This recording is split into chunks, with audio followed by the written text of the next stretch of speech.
नमस्कार साथियों, मैं विक्की सिंह भारद्वाज अपनी यूट्यूब चैनल भारद्वाज एकेडमी में आपका स्वागत करता हूं। बच्चों, जैसा कि हम लोग जानते हैं कि बिहार बोर्ड द्वारा आयोजित साइंस का मॉडल सेट 1 का हम कुछ प्रश्न देखे थे, प्रश्न संख्या 40 तक देखे थे। आज उससे आगे देखते हैं कि क्या है। क्वेश्चन नंबर 41 कह रहा है, सोडियम हाइड्रोक्साइड जिंक से अभिक्रिया करके निम्नलिखित में कौन सा उत्पाद बनाता है। सोडियम हाइड्रोक्साइड का सूत्र होता है NaOH, या इसी को हम लोग NaOH को ही हम लोग कास्टिक सोडा के नाम से भी जानते हैं। तो सोडियम हाइड्रोक्साइड अभिक्रिया करेगा जिंक से, बनाएगा क्या? सोडियम हाइड्रोक्साइड जब जिंक से अभिक्रिया करता है तो बनाता है sodium zincate oxide. Sodium zincate oxide का सूत्र हो जाता है N2ZnO2, प्लस में हाइड्रोजन गैस को मुक्त करता है, हाइड्रोजन गैस को निकालता है, H2 गैस को ही निकालेगा, संतुलित नहीं होगा, संतुलित कर लेना। इसका नाम क्या हो गया? इसको हम लोग बोलेंगे सोडियम हाइड्रा ऑक्साइड, या इसी को हम लोग बोलते हैं हुआ कास्टिक सोडा। इसका नाम हो जाएगा sodium zincate oxide, sodium zincate oxide. और इसके बारे में तो जानते ही हो, हाइड्रोजन गैस। तो क्वेश्चन है कि सोडियम हाइड्रोक्साइड जिंक से अभिक्रिया करेगा तो बनाएगा क्या? तो सोडियम हाइड्रोक्साइड जिंक से अभिक्रिया करके बनाता है सोडियम जिंकेट ऑक्साइड और हाइड्रोजन गैस को मुक्त करती है। ये ऑप्शन जहां होगा हमारा राइट आंसर है। तो ऑप्शन नंबर बी जो है हमारा 41 का ऑप्शन नंबर बी जो है राइट आंसर है। नेक्स्ट क्वेश्चन है बच्चों, क्वेश्चन नंबर 42 कि धोबिया सोडा का रासायनिक सूत्र होता क्या है। क्वेश्चन नंबर 42 है कि धोबिया सोडा का रासायनिक सूत्र, धोबिया सोडा को ही हम लोग बोलते हैं,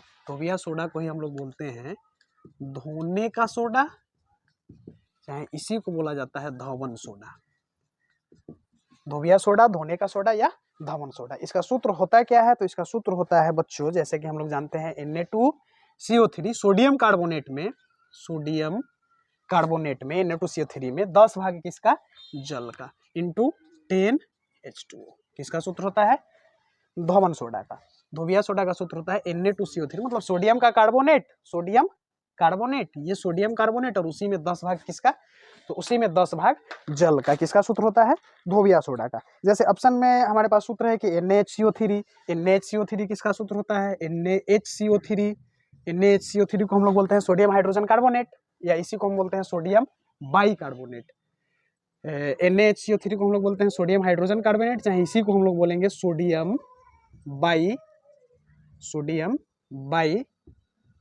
बाइकार्बोनेट। धोने का सोडा का सूत्र हो जाएगा Na2CO3, यानी 42 का जो होगा ऑप्शन नंबर ए जो होगा हमारा राइट आंसर होगा। और हम लोग देख लेते हैं, जैसे CaCO3 को हम कहते क्या क्या है समझ लो। CaCO3 को हम लोग कहते हैं कैल्शियम का कार्बोनेट, कैल्शियम कार्बोनेट।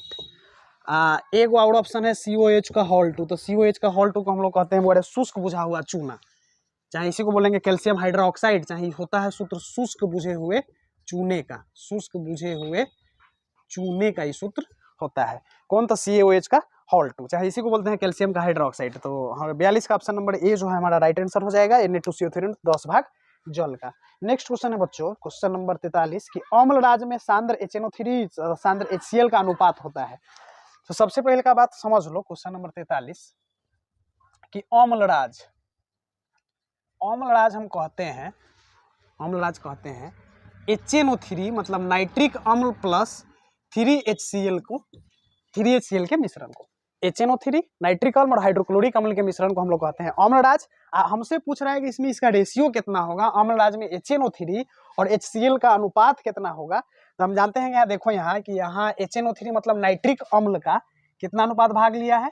तो 1 अनुपात, और इसका लिया है कितना अनुपात? 3HCl माने 3 अनुपात भाग लिया है। तो इसका राइट आंसर हो जाएगा 1:3, 1:3।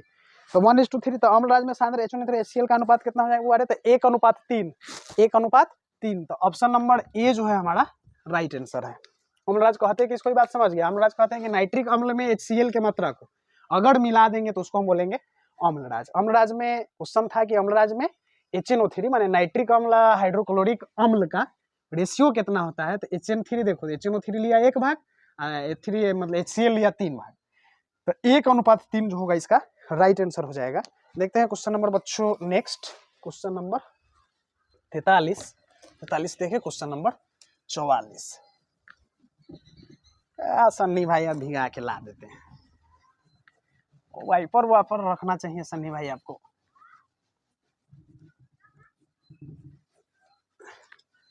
क्या सन्नी भाई, मिटाने के लिए क्वेश्चन नंबर 44, क्वेश्चन नंबर 44 का है बच्चों। क्वेश्चन नंबर 44 करके में किसी अभिक्रिया में भाग लेने वाले पदार्थ को कहते हैं, किसी अभिक्रिया में भाग लेने वाले पदार्थ, एक बात समझ लो, ई है टेस्ट2, ई है तीर के चिन्ह टेस्ट2, ए तरफ रहता है अभिकारक, तीर के उस तरफ रहता है प्रतिफल, चाहे इसी को हम लोग बोलते हैं उत्पाद, तुम समझ लो बात। तो ई रासायनिक अभिक्रिया में जो भाग लेता है, जैसे में तुम एक बात समझ लो, जैसे में Na सोडियम क्लोरीन मिलेगा, तो Na पर होता है एगो प्लस चार्ज, एगो होता है क्लोरीन पर होता है एगो माइनस चार्ज, जब दोनों मिल के बनाएगा तो ये बना लेगा NaCl। अभिक्रिया अगर ना आता है तो वो सब भी आ जाएगा, धीरे धीरे सारा कुछ आ जाएगा। जैसे यहाँ इसका एक माइनस चार्ज है तो एक पैर पर आ जाएगा, एक प्लस चार्ज है तो एक पैर पर, तो ये बन गया NaCl। तो NaCl हमारा क्या बना, तो NaCl हमारा बन गया प्रतिफल।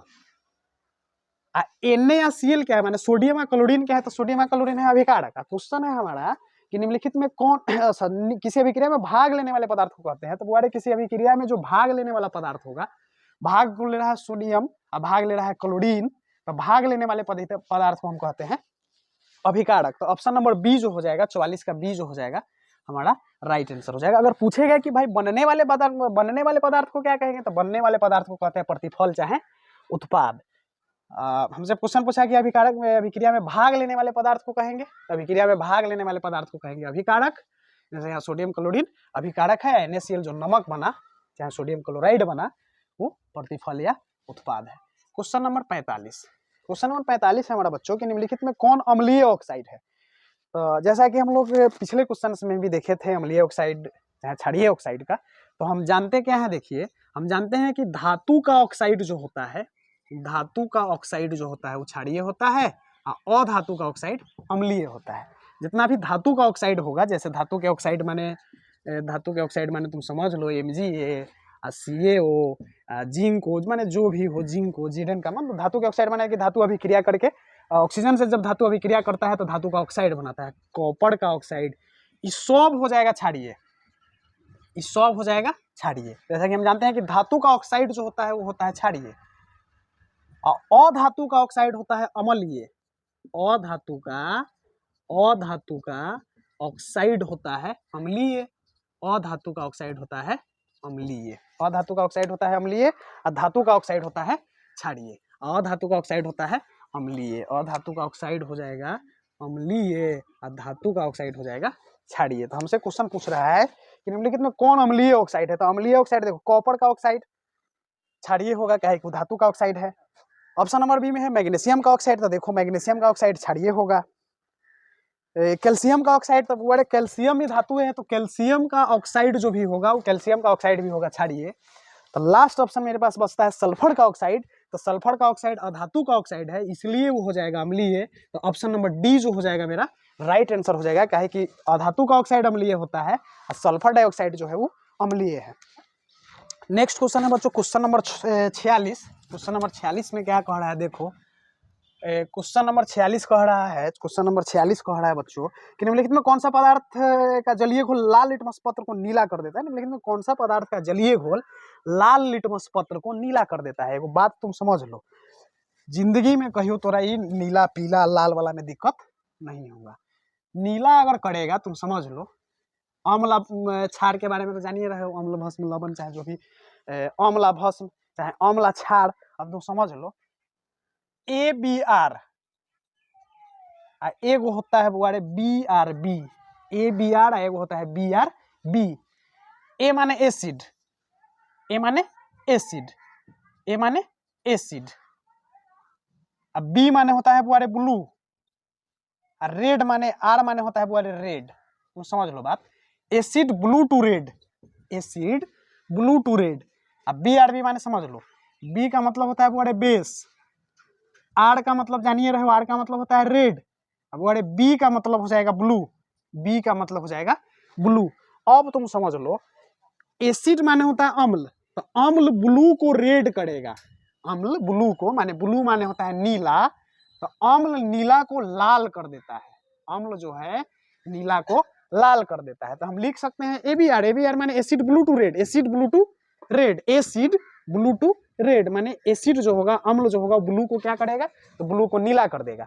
अब BRB, BRB माने बेस, बेस माने छार, बेस माने छार, आर माने रेड। देखो base, base red to blue, base red to blue, base और एक बात हो जाएगा base red to blue, base red to blue, माने बेस जो है वो लाल को नीला करेगा, बेस जो है वो क्या करेगा, लाल को नीला करेगा। बेस माने छार, छार जो है वो लाल को नीला करेगा, और अम्ल जो है एसिड जो है वो नीला को लाल करेगा। अम्ल क्या करेगा, तो नीला को लाल करेगा, और बेस जो है वो लाल को नीला करेगा।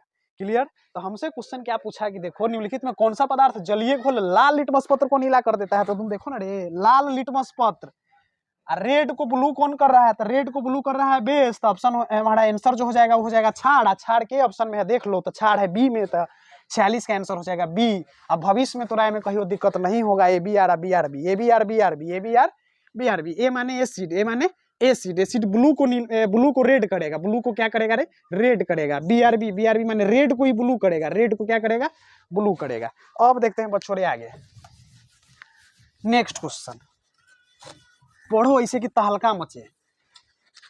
Question number 47। देखो क्वेश्चन नंबर 47 में हमरा से कह रहा है, क्वेश्चन नंबर 47 कह रहा है कि स्वस्थ शरीर का सामान्य पीएच मान कितना होता है। हम लोग जानते हैं कि स्वस्थ शरीर का पीएच मान जो होता है, पीएच मान जो होता है, पीएच मान जो होता है वो होता है 7 से 8। पीएच मान जो होता है वो होता है 7 से 8। ऑप्शन नंबर सी जो है हमारे 47 के राइट आंसर है, ऑप्शन नंबर सी। अब तुम बात समझ लो कि पीएच है क्या।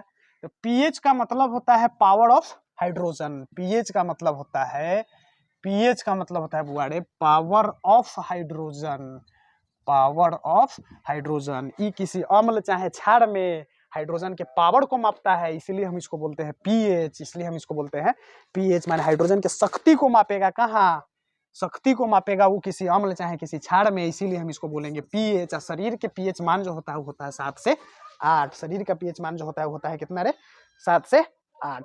उसके बाद नेक्स्ट क्वेश्चन है बच्चों, क्वेश्चन नंबर 48। क्वेश्चन नंबर 48 को देखो, क्वेश्चन नंबर 48 कह रहा है कि निम्नलिखित यौगिक में कौन जल में विलय है।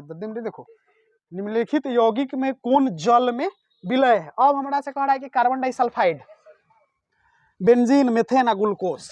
तो तुम एक बात समझ लो, ग्लूकोज जो है बुआड़े, ग्लूकोज जो है, ग्लूकोज जो है वो जल में विलय है, जल में घुल जाएगा, ग्लूकोज जल में क्या करेगा, घुल जाएगा। लेकिन मेथेन, मेथेन, बेंजीन, बेंजीन एक कार्बनिक विलायकों में विलय है, एक कार्बनिक में यौगिक में घुलेगा। ये सब जल में, जल में विलय नहीं है, घुलेगा नहीं, मिल जाता है।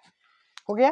तो गुण जल में विलय कौन है, तो जल में विलय है ग्लूकोज। और ग्लूकोज का सूत्र तुम्हें पता है, ग्लूकोज का सूत्र होता है C6H12। ठीक है, वो अपना देख लेना। उसके बाद देखो कि निम्नलिखित में जल में, तो जल में ग्लूकोज जो है वो जल में विलय है। निम्नलिखित में कौन अमलगम है, नेक्स्ट क्वेश्चन है बुआड़े। तो ऑप्शन 48 का जो हो जाएगा, 48 का ऑप्शन नंबर 48 के ऑप्शन डी, ग्लूकोज जो है जल में विलय है। उसके बाद हम लोग देखते हैं क्वेश्चन नंबर 49। 49 क्या है, देखो 49 कह रहा है कि निम्नलिखित में कौन सी धातु, सॉरी निम्नलिखित में कौन अमलगम है। अमलगम, देखो तुम बात समझ लो, अमलगम है, अमलगम का मतलब होता है, अमलगम का मतलब होता है, देखो कह रहा है निम्नलिखित में कौन अमलगम है। तो अमलगम का मतलब होता है कि किसी धातु में, किसी किसी किसी धातु में अगर पारा मिलल रहेगा, किसी धातु में अगर पारा मिला रहेगा, पारा माने अगर मरकड़ी मिला रहेगा, मर्क्यूरी मिला रहेगा, मर्क्यूरी का संकेत होता है Hg। अगर किसी धातु, कोई धातु अगर Hg के साथ है तो अमलगम है, अगर कोई धातु Hg के साथ है तो क्या है, अमलगम है। तो तुम देख लो ऑप्शन फर्स्ट में कह रहा है कि कॉपर एस था ना, NaHg, हाँ NaHg, तो 49 का देखो बी NaHg, NaHg का है कि देखो Na माने सोडियम, सोडियम माने धातु, सोडियम माने धातु, आ धातु में मिल गया कथी, पारा, तो ये हो जाएगा ऑप्शन नंबर बी जो हो जाएगा वो हमारा राइट आंसर हो जाएगा। NaHg, इसी को अमलगम कहेंगे। अमलगम कहते हैं किसको है, तो जब धातु में पारा मिला हो, धातु में पारा मिला हो तो उसको बोलेंगे अमलगम। नेक्स्ट क्वेश्चन है वो 50 क्वेश्चन के तू देख, 50 में देखो क्या है कि ऑक्सीजन युक्त रक्त को हृदय से शरीर के विभिन्न भागों में ले जाने में 50 है वाले निम्नलिखित में कौन सी धातु जिंक सल्फेट के विलयन से जिंक को विस्थापित कर देता है। तुम समझ लो बात, निम्नलिखित में कौन सी धातु जिंक सल्फेट के विलयन से जिंक को विस्थापित कर देता है। तो जिंक सल्फेट के विलयन से, तो जिंक सल्फेट के विलयन से देखो 50 जिंक सल्फेट, तो जिंक सल्फेट का सूत्र होता है वो जिंक का होता है ZnSO4। कौन सा में धातु है कि जिंक सल्फेट के विलयन से जिंक को जो है वो क्या करेगा, तो अलग कर देगा। तो तुम एगो बात समझ लो, जो ज्यादा क्रियाशील होगा जिंक से वह करेगा। टाइटेनियम जिंक से ज्यादा क्रियाशील है नहीं है, प्लेटिनम जिंक से ज्यादा क्रियाशील है नहीं, कॉपर एल्युमिनियम। तो अब तुम एगो बात समझ लो, कॉपर जो है वो जिंक से ज्यादा क्रियाशील है, कॉपर जो है जिंक से ज्यादा क्रियाशील है। देखो कॉपर क्या करेगा, तो सल्फर को अपना साथ ले लेगा, तो बना लेगा CuSO4, जिंक बेचारा को छोड़ देगा, अकेले अलग कर देगा, अलग कर दिया। तो ऑप्शन नंबर सी जो हो जाएगा 50 के हमारा राइट आंसर है। कि जिंक से ज्यादा क्रियाशील था कॉपर, ले लो वो क्या कर दिया, जिंक को अलग कर दिया। ठीक है बच्चों, फिर मिलते हैं नेक्स्ट वीडियो में। क्लियर, चला तो देखा 4 मिनट के हो लो 50 बोले